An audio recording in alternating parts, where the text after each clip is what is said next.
A short break for Formula One, and it's all back for the Canadian Grand Prix.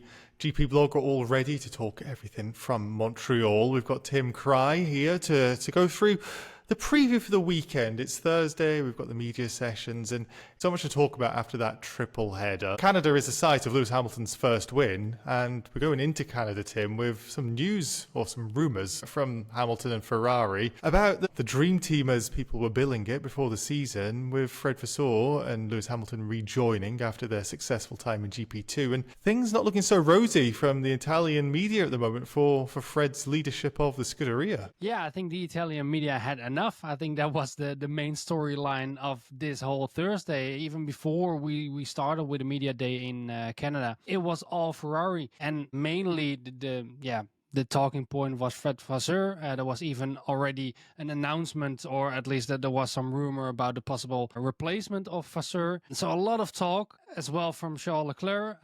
Corriere della Sera was a source, one of the big Italian newspapers. Charles Leclerc was supposedly looking for a way out, maybe for 2026 and otherwise 2027. He was supposedly had some clause in his contract that he could maybe leave Ferrari because he is still on a long-term deal with the Italian-based team. It makes sense that there is some pressure on Vasseur and on Ferrari because of the performances, or maybe more the lack of performances. But the rumors at the moment are told to be not true. We spoke to Ferrari about this, and they completely denied it. They were very surprised and almost like sighing in terms of like, I don't know how people come up with this type of shit. That was the basic underlining message. Lewis was in the press conference just a few hours ago. He was just before the presser told about all the stories that were going around, and he was like, I'm fully behind Fred. We want to win with Fred. So I think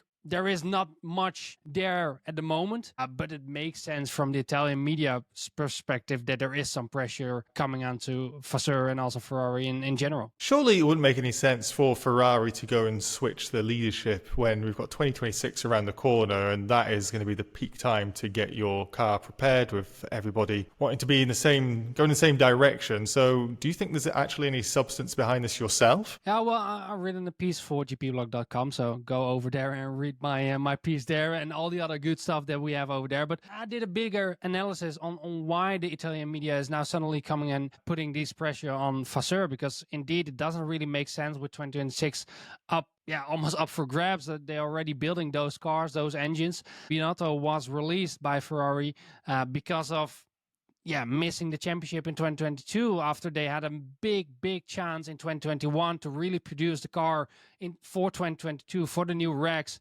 while Mercedes and Red Bull were still fighting for a championship, and they missed out on it.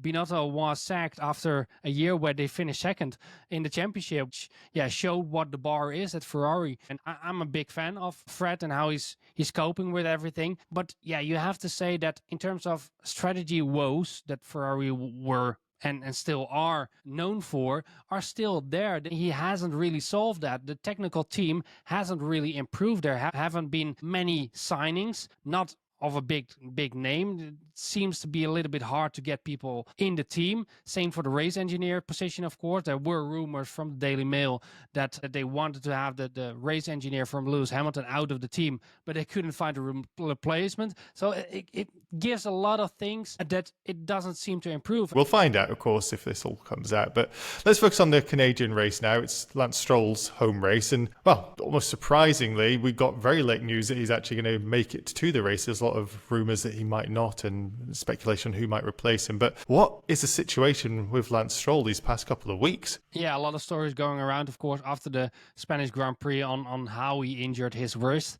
He and the team are very clear in that they say that it doesn't have something to do with his frustrations after qualifying. He himself told in the press conferences that he indeed was frustrated after qualifying, but not by the performance, but by the hindrance that his wrist was and the issues that he had with it ever since he had the bike accident in 2024. So it's already a longer issue which he had to deal with over time, and in the last couple of races he had more and more issues with it. Whether that is true or not, we're of course not sure. We have to believe Lance Stroll for his words. Lance didn't do a big a good deal for himself during the press conference to really let's say charm the journalist over there in the press conference, but because he was just laid back as usual in the chair, or in the bench that they're sitting on, and he found even a new way to show that he doesn't care about the press conference by chewing gum during his answer. So it wasn't that pleasant to listen to him during the presser, I have to say. The other big story coming out of Spain was, of course, Max Verstappen and all of the stuff that happened with Russell, the collision, then the anger over the radio, his I'll bring the tissues comment. Just, he was not in a good place following that Barcelona weekend. Let's start with the Russell side of things. Russell saying that he was a little bit surprised by, we can't even call it, or I wouldn't call it a proper apology, but the closest thing we'll ever get from Max to an apology. Yeah, he was quite taken aback by the fact that Max did do an apology, because that's not the way of things Max normally does. As we all know, he's quite strict in that sense. But he did make an apology, and Russell was quite pleased with the fact that Max did that. Although the other side of the story from George was still that he think it would be fair that Max got a race ban if he now gets the extra point for a penalty. So there was no sense of empathy for Max if there is a race ban coming up. He was even telling that he could profit from the fact that Max would get a penalty because of the lack of a race. So he's also really conscious of the fact that Max is now close to that ban, and even spoke about the fact that they could use the fact that Max is so close to a ban in terms of racing, in terms of how they go race to race with Max. And Max's side of the story, you've had a chance to hear what he's been